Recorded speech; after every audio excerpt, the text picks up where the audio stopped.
संजू वर्मा जी, आपके साथ शुरुआत करते हुए विपक्ष के कई सवाल हैं, जिसमें कांग्रेस पार्टी ये कह रही है कि पहले से सेफ्टी मेजर्स क्यों नहीं थे, कोई सेफ्टी का रास्ता इन मजदूरों के लिए नहीं था, अगर कोई अनहोनी हो जाती तो कितना बड़ा रिस्क ये है। वहीं पर समाजवादी पार्टी हो, टीएमसी हो, वो लोग कह रहे हैं कि ऐसी परियोजनाएं उत्तराखंड में नहीं होनी चाहिए, ये प्रकृति के साथ खिलवाड़ है। अंजना जी, पहले तो आपके शो पर बुलाने के लिए आपका धन्यवाद। थैंक यू अंजना जी। आपकी वर्कर्स की इंटरव्यू में देख रही थी गौर से, और पुष्कर धामी जी की भी इंटरव्यू देख रही थी, बहुत कुछ सीखने को मिला। आपने कड़े से कड़े सवाल तक पूछे और धामी जी ने बेझिझक जवाब दिए।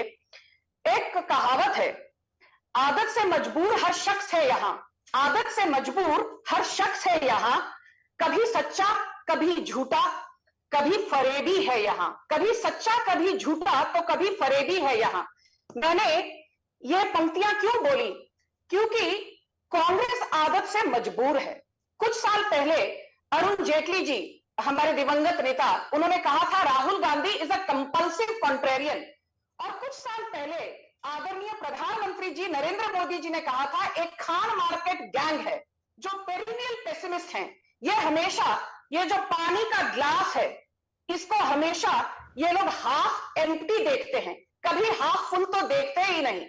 खैर, मुद्दे की बात यह है कि कई बार एहतियात बरतने के बावजूद, सारे प्रावधानों का सही तरीके से इंतजाम करने के बावजूद घटनास्थल क्षतिग्रस्त हो जाता है।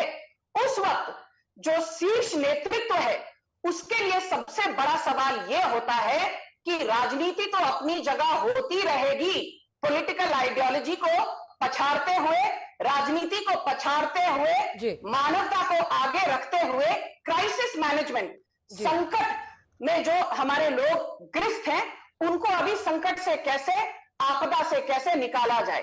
तो सबसे पहले तो कांग्रेस की जो हिपोक्रेसी, दोगलापन और दोहरापन है, मैं आज बड़ी जल्दी आंकड़ों के साथ आपके शो में आपके दर्शकों के समक्ष रखना चाहती हूं।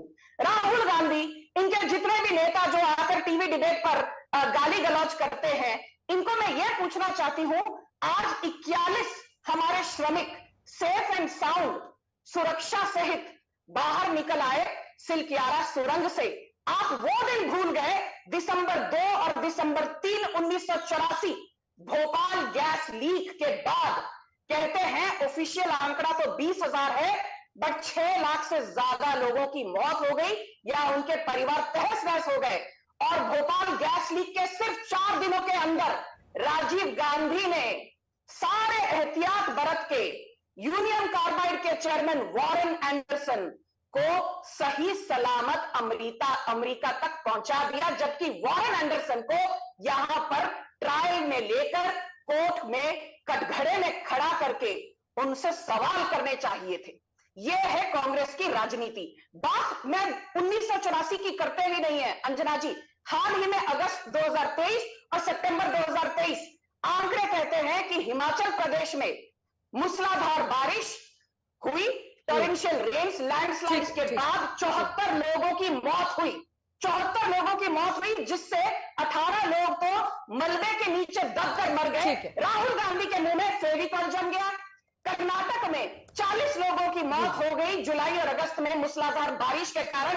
प्रियंका वाड्रा, राहुल गांधी के मुंह में फेविकॉल जम गया। पर इनकी जुर्रत देखिए, इनकी हिमाकत देखिए, इनकी निर्लज्जता देखिए, इनकी बेशर्मी देखिए, इनका वाहियतपना देखिए कि आज राहुल गांधी, प्रियंका वाड्रा, इनकी जो गाली गलौज करने वाली मैडम सुप्रिया श्री, ये नरेंद्र मोदी की सरकार को आईना दिखाने की कोशिश कर रहे हैं।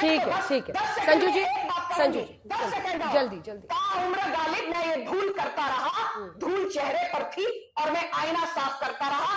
कांग्रेस के मित्रों, पहले अपने चेहरे से धूल साफ करिए और मोदी सरकार के ऊपर तंज कसने के बाद तो आपको क्या आपकी क्रेडिबिलिटी रहेगी वो तो देखेंगे 2024 में। पहले अपने गिरेबान में झांकिए और 1984 में वॉरेन एंडरसन को आपने क्यों, ठीक है, अब आप रिपीट कर रहे हैं संजू जी, ये बताइए संजू जी, अब आप रिपीट कर रहे हैं, जवाब दीजिए आलोक जी।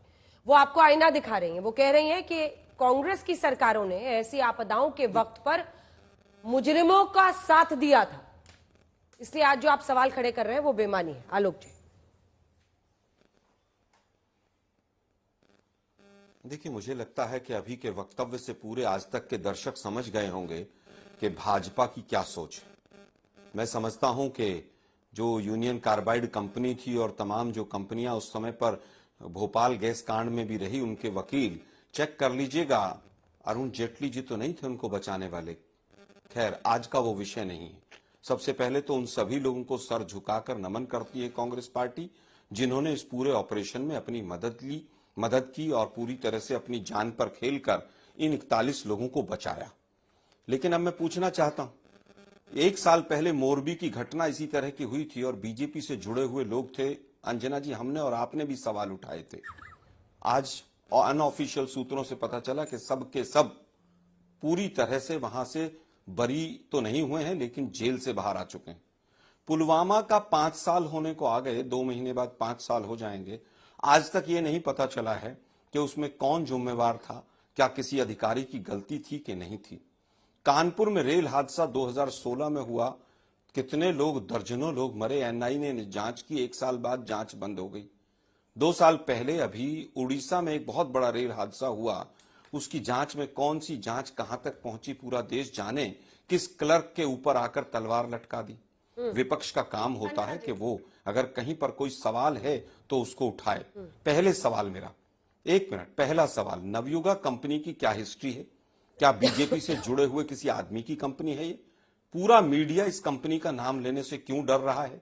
क्या फिजिबिलिटी, टेक्निकल फिजिबिलिटी रिपोर्ट जो थी इस टनल की, क्या वो पूरी तरह से डिनाई की गई थी किसी एक्सपर्ट के द्वारा? क्या तमाम लोगों ने, जोग्राफर्स, एनवायरमेंटलिस्ट ने इस प्रोजेक्ट का विरोध किया था कि नहीं किया था? क्या जो टनल बन रही थी उसका बाईपास टनल था कि नहीं था? क्या सेफ एग्जिट प्लान कोई था कि नहीं था? इसी तरह की एक घटना टनल वाली ही आज से लगभग 2 साल पहले हुई थी। आपको याद होगा, यहीं उत्तराखंड में अंजना जी, फ्लावर वैली के नीचे सैलाब आया था पानी का, वो एक्सीडेंट था, लेकिन उसमें भी तमाम मजदूरों की डेथ हुई थी, मृत्यु हुई थी। क्या उसके लिए कोई आज तक जिम्मेवार मिला? मुझे नहीं लगता कि मिला। लेकिन दुर्भाग्य है, 1984 में ऐसा हुआ था, 85 में ऐसा हुआ था। मैं केवल ये पूछना चाहता हूं कि क्या लैंडस्लाइड अगर हिमाचल में होता है या एक बस अगर खाई में गिर जाती है और उसमें 30-32 लोग मर जाते हैं, क्या उसकी तुलना इस एक्सीडेंट से की जा सकती है? लेकिन बीजेपी का अहंकार सर चढ़कर बोल रहा है। एक सेकंड, वकील हसन साहब, मुझे पता चल रहा है कि एक सवाल उनसे बाकी है। वकील हसन जी, ये सवाल मैंने आपसे भी पूछा था, आप सुपरवाइजर हैं। वकील हसन साहब, आपने सुना विपक्ष सवाल खड़े कर रहा है इस परियोजना पर भी कि इसको क्या परमिशन मिला था, नहीं मिला था, ये वहां पर उत्तराखंड में पहाड़ों पर नहीं होना चाहिए। आप लोग क्या सोचते हैं इस पर? आप वहां पर पहुंचे हुए हैं। एक्चुअली मैम, ये प्रोजेक्ट नहीं होगा तो देश आगे बढ़ ही नहीं पाएगा। हम फिर वही वाला कि पीछे वाले युग में कब तक खड़े रहेंगे। तो ये तो जरूर होना चाहिए, चाहे इसको कांग्रेस करे, चाहे कोई बीजेपी करे, चाहे कोई भी करे मैम, ये प्रोजेक्ट तो चलते रहना चाहिए, क्योंकि देश तभी बढ़ेगा जब ये प्रोजेक्ट बढ़ेंगे मैम। और ये कोई बात नहीं है कि ये प्रोजेक्ट होने ही नहीं चाहिए मैम, क्योंकि यहाँ जो पहाड़ पे लोग रह रहे हैं, इनकी मतलब आने जाने की व्यवस्था, बहुत सारी चीजें, बहुत सारी चीजों को परेशानी का सामना करना पड़ता मैम। और यहाँ भी इंसान ही बसते हैं मैम, उनको भी देखना है। धन्यवाद आपका। आलोक जी, एक छोटा सा रिस्पॉन्स इस पे। आप देख रहे हैं वही श्रमवीर जिनकी हम सब इतनी चर्चा कर रहे हैं, वो खुद कह रहे हैं कि होना चाहिए, वरना देश किस सदी में रहेगा। अंजना जी, मुझे मौका दीजिए ना, आ रही हूँ संजू जी, आ रही हूँ, बस वो 2 लाइन का जवाब दे रहे हैं। क्या ये प्रोजेक्ट नहीं थे तब देश नहीं चल रहा था? पहली चीज मैं केवल ये कहना चाहता हूं, हमने प्रोजेक्ट का पूरी तरह से किसी ने भी नहीं कहा कि प्रोजेक्ट बंद कर दीजिए।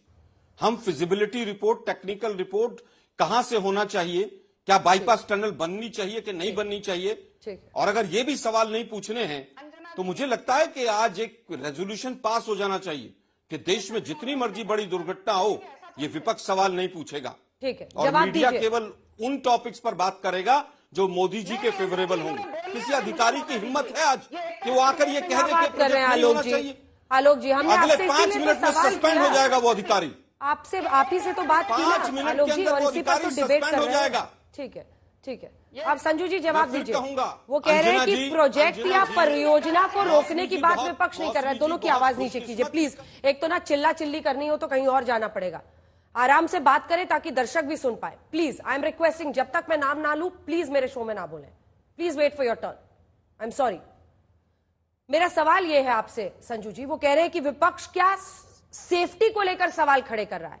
विपक्ष ये नहीं कह रहा कि परियोजना बंद कर दीजिए, लेकिन क्या जो सेफ्टी मैकेनिज्म है जिसकी वजह से 41 मजदूरों की जान खतरे में आई, वो देखना तो सरकार का काम है, उसकी जिम्मेदारी है। अंजना जी, मैं अभी सवाल को सीधा सीधा जवाब दूंगी without beating around the bush. Spade को स्पेड कहना ये मेरी पुरानी फितरत है। यहां मोरबी ब्रिज का जिक्र हुआ, मुझे ताज्जुब होता है कि मोरबी ब्रिज का तो जिक्र हुआ, पर आज कांग्रेस बिहार में जेडीयू, आरजेडी और लेफ्ट के साथ सत्ता में है। हाल ही में जून 2023 में भागलपुर जिले में सुल्तानगंज में जो ब्रिज बना हुआ है गंगा के ऊपर, सुल्तानगंज ब्रिज तहस नहस हो गया। कांग्रेस के राहुल गांधी के मुंह में फेविकॉल जमा हुआ है। दिसंबर 2022 में वही बिहार में राहुल गांधी से आप जो है डरते क्यों खगड़िया में, प्लीज अंजना जी, ठीक है, बीच में नहीं, आलोक जी बीच में नहीं, आलोक जी आपको मौका मिलेगा, बीच में नहीं, प्लीज आलोक जी, ये गलत है। नहीं अंजना जी, गलत नहीं, अभी मुझे बोलने का मौका दीजिए अंजना नहीं, जी। वो एग्जाम्पल कैसे, वो गैर बीजेपी शासित राज्यों की बात कर रही है, ये एक वाजिब दलील है, सुन लीजिए। कौन थे उस पुल के मंत्री? ठीक है, आपका मौका आएगा तब बोलिएगा, मौका दीजिए, मौका आएगा तब बोलिएगा। आलोक जी प्लीज रुक जाइए, ठीक है संजू जी बात पूरी कीजिए। थैंक यू अंजना जी। तो मैं याद दिला दूं, मोरबी ब्रिज के बारे में जब आप जिक्र करते हैं, सुल्तानगंज बिहार में, भागलपुर जिले में सुल्तानगंज ब्रिज गिर जाता है, टूट जाता है, उसके बाद राहुल गांधी और प्रियंका वाड्रा के मुंह में दही जम जाता है।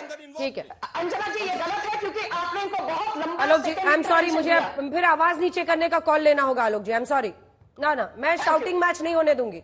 आप अपनी बात पूरी करें संजू जी, आराम से। Thank you. फिर दिसंबर 2022 में भी कांग्रेस तो जेडीयू के साथ सत्ता में है बिहार में, खगड़िया जिले में ब्रिज कोलैप्स हो जाता है। ठीक है, कांग्रेस के मुंह में फेविकॉल जम जाता है। नहीं अंजना जी, अभी रुकिए, टाइम खत्म हो चुका है, टाइम कम है। आलोक जी सिर्फ 2 लाइन, टाइम कम है। आई एम सॉरी आलोक जी, गैर बीजेपी शासित राज्यों में भी इस तरह की आपदाएं होती है। लगता है कि ब्रिजों की राजनीति करना मोदी जी ने शुरू किया था।